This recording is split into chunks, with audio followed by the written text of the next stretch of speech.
कार्बनिक खेती, organic farming पर बहुत बल दिया जा रहा है।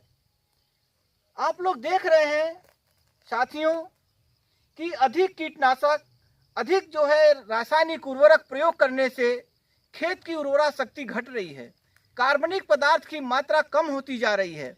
उसको पूरा करने के लिए देखिए प्राकृतिक रूप से प्रकृति ने कितनी अच्छी अच्छी फसलों को दिया है। ये देखिए आपके देख रहे हैं, ये है ढैंचा। आप लोगों ने सनई ढैंचा का नाम सुना होगा। हम लोग जानते हैं कि गाँव में किसान बरसात के समय में ये जून में 15 जून से 15 जुलाई तक ये ढैंचा बो दिया जाता है, इसे ढैंचा कहते हैं। अब देखिए इसकी पत्तियां आप लोग देख रहे हो जैसे गुलमोहर की पत्ती हो या इमली की पत्ती हो, लेकिन ये है ढैंचा। ढैंचा हरी खाद के लिए प्रयोग किया जाता है और इसका बीज भी बना करके बाजार में बेचा जाता है।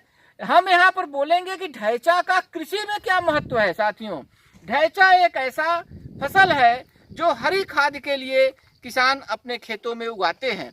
इसको उगा करके जब ये हरी अवस्था में होता है, जब ये पकता नहीं है, उससे पहले ही बुआई के 30 से लेकर के 35 दिन तक, 40 दिन तक इसके बीच में ही इसको पाटा चला करके गिरा देते हैं और इसको मिट्टी पलटने वाले हल से इसमें मिट्टी में दबा देते हैं। जब पानी बरसता है तो ये सारी पत्ती तना उसी खेत में जो है सड़ करके कार्बनिक पदार्थ में बदल जाता है। तो जब जो है आपको कार्बनिक खेती की सलाह दी जाती है तो सबसे पहला हरी खाद का प्रयोग खेतों में करना चाहिए। अब इसके बाद जो भी फसल की बुआई करेंगे आपको कार्बनिक पदार्थ की इस खेत में मिट्टी में कमी नहीं होगा। तो मैं ये कहना चाहता हूँ कि किसान भाइयों, आप देखिए ये बहुत ही बड़े क्षेत्र में ये ढैंचा उगाया गया है।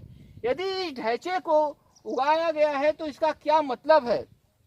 अब जो है समय आ गया है कि कम से कम रासायनिक कीटनाशक, कम से कम रासायनिक उर्वरक का प्रयोग किया जाए, जिससे कि टिकाऊ खेती की जा सके। ये जो है टिकाऊ खेती करने का एक तरीका है, एक विधि है कि आप ढैंचा पहले बो दीजिए खेतों में, इसको पलट दीजिए। जब ये सड़ जाएगा तो इसमें आप जो भी रबी की फसल है, चाहे आप गेहूं बोएं, चाहे आप और आलू बोएं, कोई भी फसल बोएंगे, बहुत ही बढ़िया इसमें खेती होती है।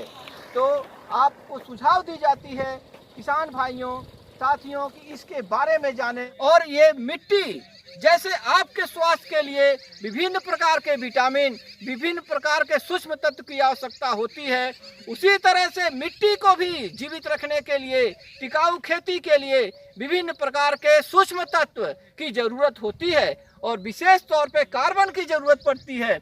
और कार्बन की मात्रा होने के अच्छा अगर होगा तभी जो है कि रासायनिक उर्वरक भी पौधों में अच्छी तरह से लेंगे और पौधे स्वस्थ रहेंगे। तो इन्हीं शब्दों के साथ बहुत बहुत धन्यवाद साथियों।